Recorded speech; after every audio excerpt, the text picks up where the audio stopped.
Sa di kalayuang tanawin, may isang kaharian kung tawagin ay Balbania, na pinamumunuan ni Haring Don Fernando at Reyna Valeriana. Kilala ang Balbania sa kapangyarihang taglay nito at ang tatlong magkakapatid na prinsipeng sina Don Pedro, ang panganay, Don Diego, ang pangalawa at Don Juan, ang bunso. Isang gabi na naghilip ang Haring Magiting na ang bunsong anak na si Don Juan ay karumalduman na sinaktan at pinaslang ng dalawang di kilalang mga indibidwal. Lumipas ang panahon at kasabay nito ang unti-unting paglusob ng panganib. Ang magiting na hari ay nalulong sa tila walang lunas na sakit. Di mabilang ang mga doktor na sumuli sa hari, ngunit ni isa'y walang nakapagsabi ng karamdamang dinadala nito hanggang sa dumating ang manggagamot na magaling. Haring Magiting, taglay niyo ay pambihirang sakit. Pagkusang tanging lunas nito ay ang mahiwagang tinig ng isang ibong bihirang matagpuan.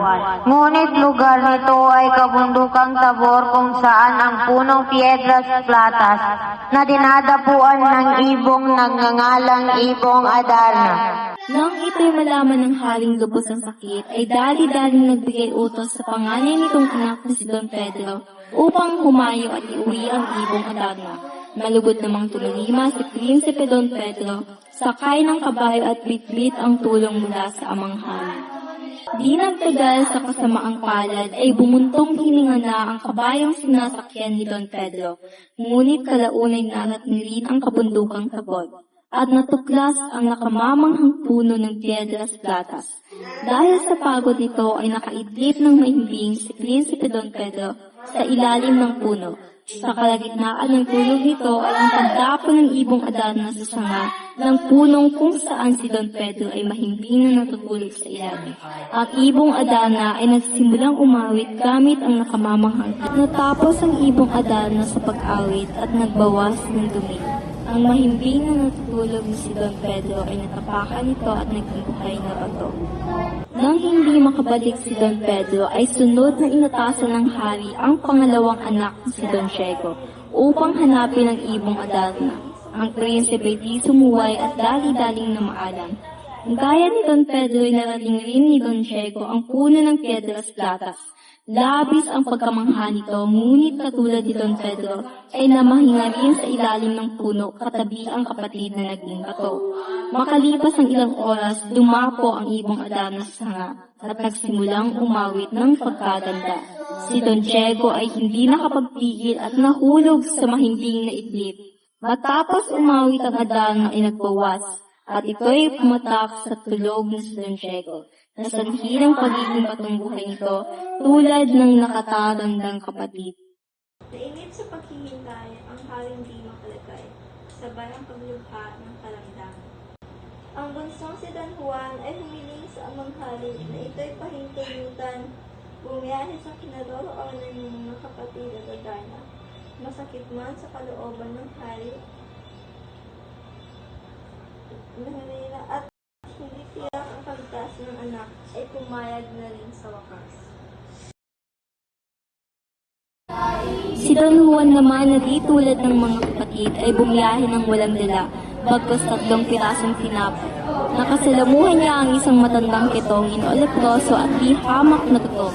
Agad naman itong tinulungan ng mabait na si Don Juan at ibinigay ang isang tinapay. Naku po, hayaan niyo po akong tulungan kayo. Heto at kainin niyo ang mga tinapay na dala ko. Pasensya na po, ito lamang ang mayroon ako. Ako anak, ito'y sobra pa sa kinakailangan ko. Ako'y labis na nagaganap at nagpapasalamat. Walang anuman po, marahil ay tutungo na po ako sa kinaroroonan ng Ibong Adarna sa Jaco. Kinig ka sa sabihin ko, mag-ingat kang mabuti sa duming ng Adarnang gagawin kang bato. Pagdating mo ay huwag mahuhumaling sa punong Piedras Platas at ika'y tumuloy sa bahay na makikita. Sundin ang sasabihin ng tao sa bahay na iyon sapagkat siya ang gagabay sa iyo sa pagdakip ng Adarnang iyong gusto. Maraming salamat po at hayo na ako. Pagdating ni Juan ay agad itong nagtungo sa bahay na natanaw at saad nito'y Tao po. agaran naman itong inanyayahan ng ermitanyang Busila. Ano ang sadya mo, o binata? Naway niyo tawagin niyo pong Juan na sadyang iyong gabay sa pagdakip ng ardar ng lunas sa karamdaman ng aking amang nahihimlay. Makinig o huwag makisig, ang adar na'y makapangyarihan at kayang magpailip ng sinuman. Kakatang adar na ng 7 beses at iba't iba. Isa ka ito magbabawas ng kusa. Ito ang 7 dayap at labaha. Sa bawat kataglilipas ay sugatan ang kamay at bigaan ng dayap upang maiwasan ang pagkakailip. Dalhin mo na rin ang sintas na ito at gamitin sa pagdakip ng adar. Maraming salamat po at hayo na ako. Nagtungo ang prinsipe Don Juan sa kinaroroonan ng Piedras Platas at naghintay hanggang dumating ang Adarnang nagniningning. Dumapos sa sanga ang Adarna, saka ito nagsimulang kumanta. Nabighani si Juan, ngunit naalala ang mga katagalang ermitanyo. Mabilis niyang sinugatan ng kamay at pinigaan ng dayap. Nagpaulit-ulit ito ng 7 beses, saka nagbawas ang Adarna at mabilis na umilag si Juan. Saka nito ay ginapos at dinakip ang ibong Adarna gamit ang sintas. Bumalik si Don Juan sa tahanan ng ermitanyo. Dala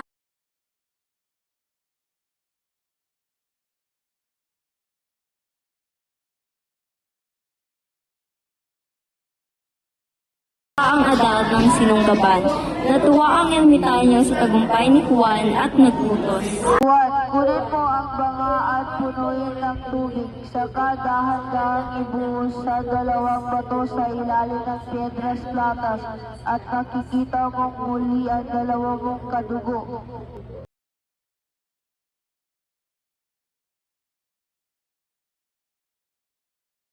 Pagbuhos niya ng tubig sa bato ay lumitaw ang 2 niyang kapatid na si Don Pedro at Don Diego. Labis ang saya at galak ng magkakapatid at nagmadaling umuwi sa amang may sakit.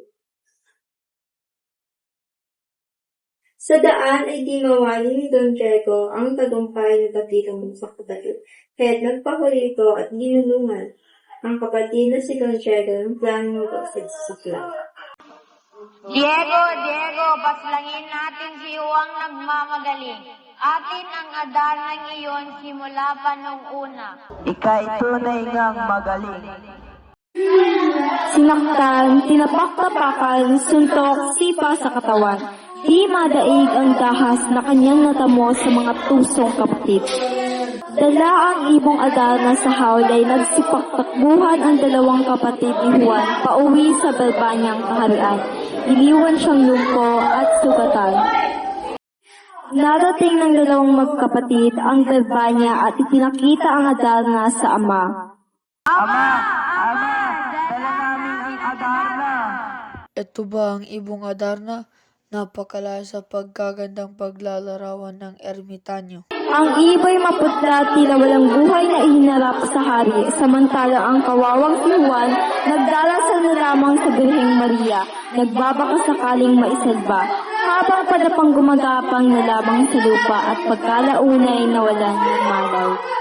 Sa kabutihang palad na dinig ng Birheng Maria ang panalangin pakiusap ni Juan at biniyayaan ng pag-asang ito'y mabubuhay pa. Tinulungan at kinamot ng isang ermitanyo ang kawawang si Juan.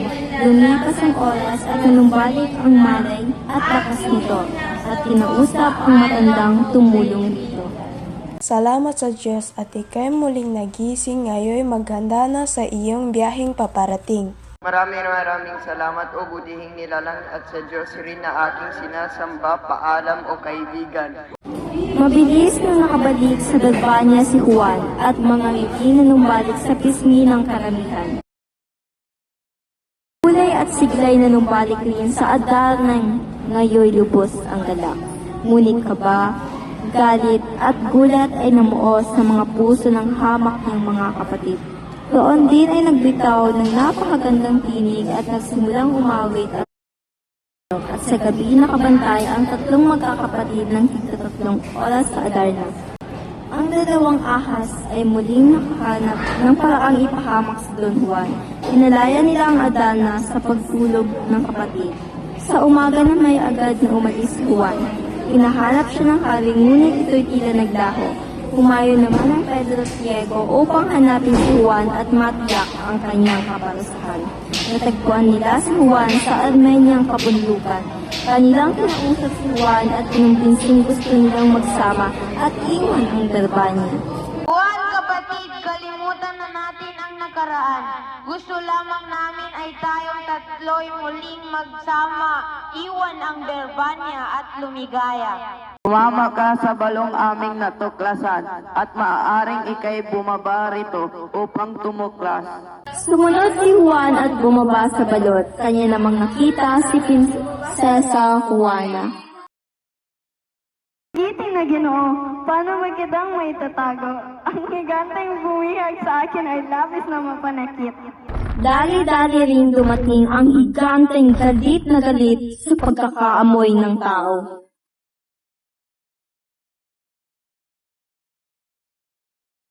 Kaliwat kanan ang labanan sa pagitan ng higante at Prinsipe Juan. Sa huli ay nagugi ang prinsipe at nailigtas ang Prinsesa Juana. Aking prinsipe, ako'y labis na nagagalak, ngunit may isa pang nasa panganib. Ang aking kapatid na si Princess Leonora na biktima ng serpienteng may 7 ulo. Naway iyong iligtas at sa panganib ay mag-ingat. Mabilis nang umaksyon si Juan at narating ang kinaroroonan ni Leonora. Ang dalawa'y labis na nabighani sa ganda, hisig at salita ng bawat isa. Maya-maya pa'y dumating ang serpiente at nagsimula ang laban ng dalawa. Kalaunay nagwaging muli ang matapang na Juan at nailigtas ang Prinsesa Leonora.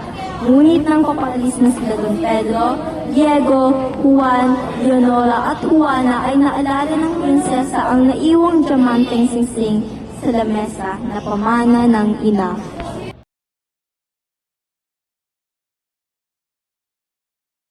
Pagkababa ni Juan ay dali-daling pinutol ni Don Pedro at Diego ang lubid. Nang sa gayo'y di na makaahon muli ang kapatid. Sa Berbanya naman na nagpunit muli ang hari na si Juan ay dahas-dahas sinaktan ng dalawang nilang at saka ipinali. Kasunod nito ang pagdagiting ng hari at pagdating ng dalawang prinsesa at prinses. Narating ng 4 ang Berbanya at humarap sa hari. O amang hari, hindi namin natagpuan si Don Juan. Pagkus ay 2 prinsesang mga ito. Hiling ko sana'y mapakasalan si Leonora at maikasal si Diego sa prinsesa Juana. Sumumbat naman ang dalawang prinsesa ng magalang na pagtanggi at ito'y inirespeto ng hari. Si Juan naman na sugatan ay mainam na ginamot ng lobang puno ng kabaitan. Nagpasalamat si Juan at humayo na rin sa kabundukan. Kalaunay na mahinga na lamang sa ibabaw ng puno at dito na dumating ang nakalayang Adarna. Dumapo ito sa sanga at nagsimulang umawit at pawiin ang masakit na nadarama ni Juan.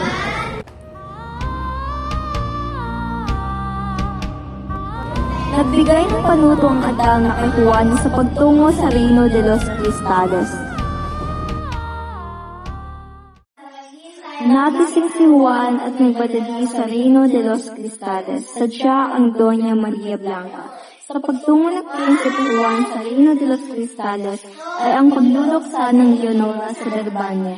Sa daan ay labis ang gutom ni Juan at nakasalamuha ang ermitanyong nakapagbigay ng durog na tinapay sa kanya.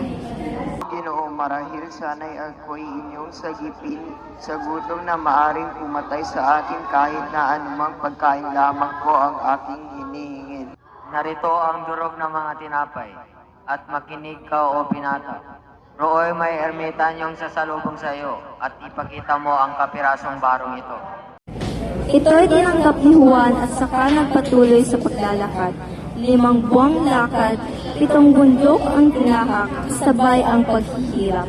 At saka narating ang Reino de los Cristales. Dito'y kanyang natagpuan ng ermitanyo at saka ipinakita ang kapirasong barong binilinan naman siya ng ermitanyo. Pagbati po, Ginoong Elementaryo, marahil ay batid niyo ang hirap na tinahak ko upang masaliayan ang Prinsesa Doña Maria Blanca. Makinig sa aking sasabihin. sa pampitong bundok na may ermitanyo kang daratnan. Kunin ang baro at sumakay sa aking olikornyo na maghahatid sa iyo. Sunod na napadpad sila sa lawang paliguan ni Doña Maria Blanca. Doon din na maalam ang agila na nagsaad. Prinsipe Juan, maghintay ka sa ikaapat na madaling araw ng oras, at ang prinsesa ay darating. Dumating ang panahon na ang prinsesa ay naliligo. Sa pagkamangha ni Juan ay di napigilan at kinuha ang kasuotan ng prinsesa. Maya-maya umahon naman ang prinsesa at labis ang galit. Nang matuklasang ang damit ay ninakaw. Ang aking kasuotan, nasaan kung sino ka may aking ipapapaslang? Lumabas ang prinsipe na busilak na nagsilisay ng katotohanan. Ito'y walang balak na manghamak. Ang prinsesa na may naaliw sa mga katagal ng binata at di naglaoy na hulog sa isa't isa.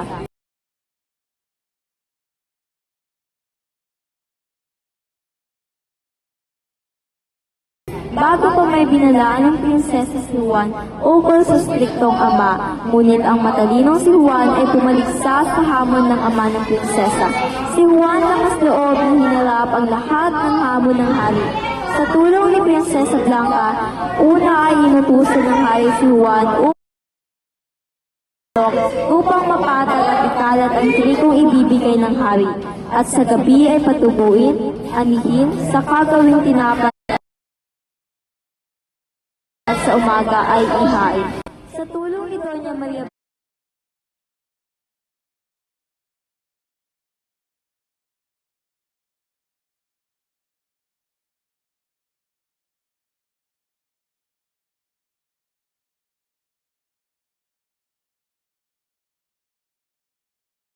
Blanca ay nagawa nilang magtagumpay at mapamangha ang hari.